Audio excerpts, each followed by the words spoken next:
let's see if Spain can produce a really high quality thriller that competes with all the other ones we've seen on Netflix.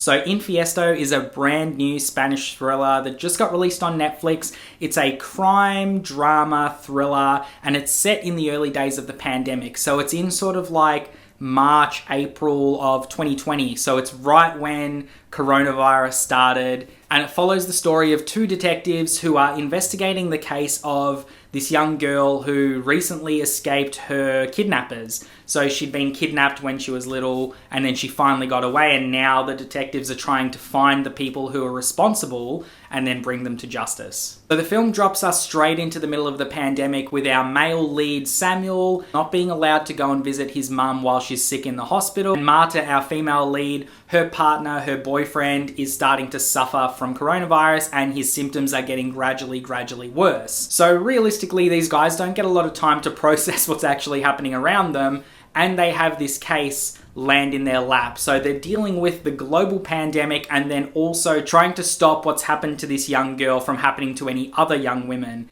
And they're finding a little bit hard because obviously the girl has all this trauma and it's hard to get the information out of her. So they have to do a lot of detective work while also navigating, wearing masks and fucking, not coughing on people and keeping 2 meters distance and all that shit. Cool thing about setting the film during the pandemic as well means that our inspectors, our detectives, don't actually have a lot of resources to pull from. So it makes sense during this film when they go in by themselves to, like a dingy warehouse, or they go after the killer or the kidnapper by themselves because they don't have any backup to call for. In most movies, when you see the main characters doing this shit, you're like, just fucking call for backup. Call so that there's like 15 of you and you can go in and get the guy. Instead, here, it makes more sense because there's just not enough resources, there's not enough policemen, policewomen around to actually help the inspectors on their case, to actually help them get to places and give them backup. So it's a really smart tool to use. Now, overall, though, the story isn't anything new. So it's a pretty formulaic thriller, like you know where the twists are gonna come. You don't necessarily know who the bad guy is, but it all makes sense once it gets revealed. There's a lot of breadcrumbs that exist. I really liken this film to The Bone Collector. It has a real Bone Collector vibe to it, especially with the way the film progresses. It might not utilize the exact same things, but the actual story seems to follow that quite closely. It does feel a lot like it. And that's the main disappointment with this film, is that it is quality, the acting is quite good, the writing is fine, I thought the directing was great. It's more just that the story is pretty much everything you've seen before. Now, that's not to say that you're not going to enjoy this film. I still really liked it.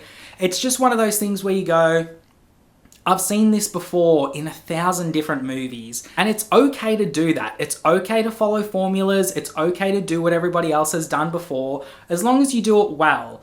But even doing it well doesn't mean that you're going to get a super high score and people are going to love your film. I enjoyed the film, but I wish there was a little bit more originality to it. That's all I can ask for. Just be original with your film. If it sucks, it fucking sucks. Bad luck. But it feels very safe, this movie.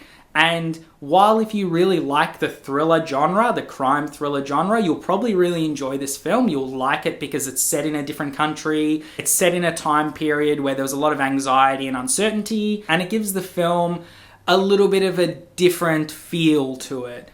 But overall, like I said, it is very formulaic. Everything just feels like it's kind of ticking off boxes. It's like, hey, what do we do in a thriller? Boom, boom, boom, boom, let's do all that. And unfortunately for me, I want a little bit of originality in my thrillers. Like, just give me something different. Like, give me something original. That's not to say it's a bad film at all.